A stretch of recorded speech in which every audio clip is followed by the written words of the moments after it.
வணக்கம், welcome to Vignesh kitchen. ரொம்ப நாள் கழிச்சு ஒரு வீடியோவா ஷூட் பண்றோம். அது ரொம்ப சந்தோஷமா இருக்கு. இன்னைக்கு வந்து ஒரு செலிப்ரேஷன் ரெசிபி தான் பார்க்க போறோம். செலிப்ரேஷன் ரெசிபியா அப்படின்னா என்ன நினைக்கிறீங்க? Chocolate mousse. சாக்லேட் மூஸ் வந்து யூஸ்வலா வந்து பால், ஹெவி கிரீம், இந்த சக்கரை அதெல்லாம் யூஸ் பண்ணி தான் நம்ம யூஸ்வலா பண்ணுவோம். பட் இன்னைக்கு வந்து வீகன் ரெசிபியா காட்டுறோம். அது ஒரு சாத்விக் ரெசிபியாவும் இருக்கும். ஸோ இந்த வீகன் ரெசிபிக்கு பண்றதுக்கு வந்து நான் யூஸ் பண்ணிருக்கிறது வந்து இன்னைக்கு சக்கரவள்ளி கிழங்கு, ஒரு வெஜிடபிள்லயே ஒரு சக்கரவள்ளி கிழங்கை வந்து வேக வச்சிருக்கோம். அதுக்கப்புறமா வந்து நாட்டு சர்க்கரையை பயன்படுத்துறோம். ஸோ இதை வந்து எப்படி நம்ம செய்யலாம் அப்படின்றது பார்க்கலாம் வாங்க.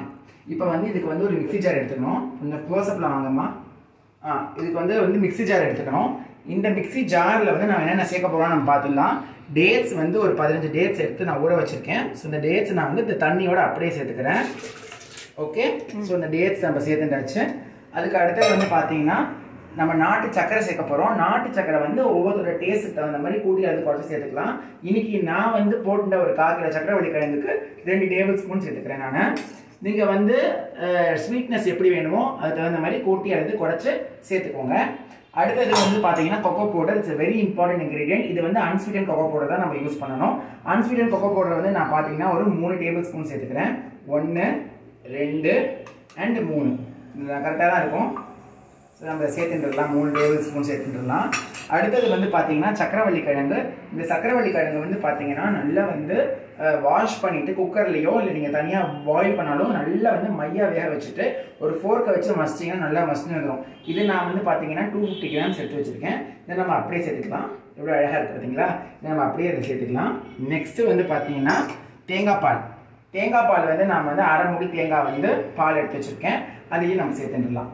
ஓகேவா? தேங்காய் பால் இல்லைன்னா வேற ஏதாவது ஆல்டர்னேட்டிவ் என்ன பண்ணலாம்? நல்ல கொஸ்டின். தேங்காய் பால் இல்லை அப்படின்னா நம்ம ஆல்மண்ட் மில்க் யூஸ் பண்ணலாம். ஆல்மண்ட் மில்க் யூஸ் பண்ணலாம். ஆல்மண்ட் மில்க் எப்படி தயார் பண்ணணும் தெரியுமா? ஒரு 10 to 12 பாதாம் பருப்பை எடுத்து ராத்திரி ஃபுல்லாக ஊற வச்சிடலாம். இல்லைன்னா 8 hours தான் அதோட டைமு. நல்லா ஊற வச்சுட்டு நம்ம வந்து கிரைண்ட் பண்ணி தேங்காய் பால் எப்படி நம்ம புழிஞ்சு வந்து ஃபில்டர் பண்ணுறோமோ அதே மாதிரி இதை ஃபில்டர் பண்ணி எடுத்துக்கலாம். ஸோ அவ்வளோதான். அது ரொம்ப டக்குன்னு ஆகிடும். இப்போ நம்ம இதை அரைச்சிட்டு எப்படி வந்து ஆயிருக்குன்னு வந்து பார்க்கலாம். சரியா? அண்ட் ஸ்வீட்னஸ், சில பேருக்கு வந்து பிட்டராக இருந்தால் பிடிக்கும். சில பேருக்கு வந்து ஒரு மாதிரி திரிப்பு கம்மியாக இருந்தால் போடும்னு சொல்லுவாங்க. அது அவங்களுடைய தேவைக்கு தகுந்த மாதிரி கூட்டிடுறது குறைச்சி சேர்த்துக்கலாம். இது வந்து இவ்வளோதான் சேர்க்கணுன்ற ஒரு அவசியமும் கிடையாது. நான் யூஸ் பண்ண டீட்டெயில்டு ரெசிபியை வந்து நான் டிஸ்கிரிப்ஷன் பாக்ஸ்லையும் கீழே இருக்கிற கேப்ஷன்லையும் கொடுக்குறேன். நீங்கள் கண்டிப்பாக செக் பண்ணிக்கோங்க. இந்த அரைச்சி பார்க்கலாமா? பார்க்கலாம்ப்பா. ஓகே, பார்த்தீங்கன்னா வந்து அரைச்சி முடிச்சிட்டோம். நாம பார்க்கலாமா? ஓப்பன் பண்ணலாமா? ஓப்பன் பண்ணுப்பா. சரி, ஓகே.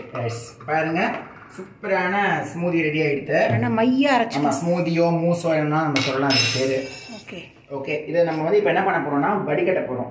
ஓகே. ஏன் வடிகட்டணும்? வடிகட்டாம கூட யூஸ் பண்ணலாமே. ஏன் வடிகட்டணும்னா சம்டைம்ஸ் இந்த டேட்ஸ்ல அந்த மேலே இருக்கிற கேப் இருக்குல்ல, அந்த மேலே வந்து நரன்னு வாயில் வந்து தென்படும். அது வரக்கூடாதுன்னா ஸ்மூத்தா வெல்வெட்டியா இருக்கணும்னா நம்ம இதை வந்து நம்ம வடிகட்டணும். ஸோ நம்ம இதை வடிகட்டிடலாம். நம்ம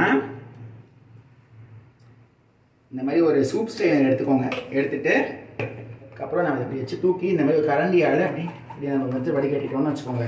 நீட்டாக ஏதாவது இருந்ததுன்னா அதில் வந்துடும். ஒன்றும் இருக்காது பாருங்க. இப்போ ஒன்றும் இல்லை, ஆனாலும் ஏதாவது ஒரு பிளேடில் அரைப்படாத ஏதாவது ஒரு விஷயம் இருந்ததுன்னா கூட நம்ம இது மூலயமா எடுத்துடலாம். நான் நல்ல மைய அரைச்சிட்டேன். பட் இருக்கும் சாப்பிடும் போது வாயில வந்து தென்படக்கூடாது. பத்தியா? இது வந்து இந்த மாதிரி சக்கரவள்ளி கிழங்குல பண்ணப்பட்டுக்குன்னே தெரியக்கூடாது.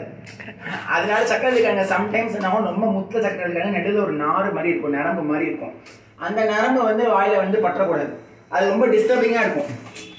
இதை நான் என்ன பண்ணுவேன், கடைசியில் நல்லா வழிச்சு கொஞ்சம் கோகோனட் மில்கோ எதையாவது போட்டு இதை நம்ம மில்க் ஷேக்காகவும் முடிச்சுக்கலாம். அப்படியே it will be very tasty. இங்கே பாரு, அப்படி சொன்ன பாரு, இப்போ ஒரு நார் வந்துருக்கு பாரு. இப்போ நார் வந்துருக்கு பாரு.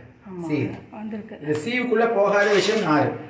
அந்த நார் கூட வந்து நம்ம வாயில டிஸ்டர்ப் பண்ணக்கூடாது. சரி. ஸோ இதை நம்ம க்ளீனாக வழிச்சு எடுத்துருவோம். பார்த்தீங்கன்னா நம்மளோட வந்து ஸ்மூதி வந்து சூப்பராக chocolate smoothie is ready. So நம்ம இப்போ என்ன பண்ண போறோம்னா இதுக்கு மேலே வந்து நான் கொஞ்சம் பாதாம் பருப்பு எடுத்து வச்சிருக்கேன். இதை நான் வந்து மேலே அப்போ தூவ போகிறேன். இதை நீங்கள் அப்படியே வந்து என்ன பண்ணுங்கன்னா ஃப்ரிட்ஜில் வச்சு செட் பண்ணிடுங்க. பாருங்க எப்படி இருக்கு பாருங்க, நல்லா இருந்திருக்குல்ல. ஸோ நம்ம சாக்லேட் இப்போ ஸ்மூதி வந்து மூஸ் வந்து ரெடி ஆகிடுது. ஓகே. பாரு என்ன பாரு மூஸ் வந்து இப்போ பார்த்தீங்கன்னா ரெடி ஆகிடுது. இதே மாதிரி மூஸ் வந்து நீங்கள் ஃப்ரிட்ஜில் செட் பண்ணி மினிமம் ஒரு 1 to 2 hours ஃப்ரிட்ஜில் செட் பண்ணிவிட்டு அதுக்கப்புறமா நீங்கள் கப்பில் கட்டோரியில் வச்சு சர்வ் பண்ணிங்கன்னா ரொம்ப டேஸ்ட்டாக இருக்கும். இந்த ரெசிபி உங்களுக்கு கண்டிப்பாக யூஸ்ஃபுல்லாக இருக்கும்னு நினைக்கிறேன். இந்த மாதிரி டவுட்ஸ் ஏதாவது இருந்துச்சுன்னா கண்டிப்பாக கமெண்ட் பாக்ஸில் பின் பண்ணுங்கள். நான் கண்டிப்பாக உங்கள் டவுட்ஸ்க்குலாம் ரிப்ளை பண்ணி வைக்கிறேன். ஸோ இந்த மாதிரி இன்னொரு சூப்பரான ரெசிபியோட உங்களை மறுபடியும் சந்திக்கிறேன். அம்மா உனக்கு வேறு ஏதாவது பாயிண்ட் சொல்லணுமாம்மா? வேற ஒன்றும் இல்லை கண்ணா. சரி, ஓகே. இப்படி தான் இது அழகாக இருக்குது ப்ரெசன்டேஷன் நீ பண்ணியிருக்கிறது. அப்படியா? தேங்க்யூ. டிசைனிங் நல்லா இருக்கு. ஓ அப்படியா? சும்மா போனது தானே, நல்லா வந்திருக்கு. சரி, அப்போ இன்னொரு வீடியோட நம்ம திருப்பி சந்திக்கலாம். அது வரைக்கும் உங்களுக்கு நான் விடைபெறுவது நான் மற்றும் அம்மா. நன்றி, வணக்கம். பாய் பாய் பாய்.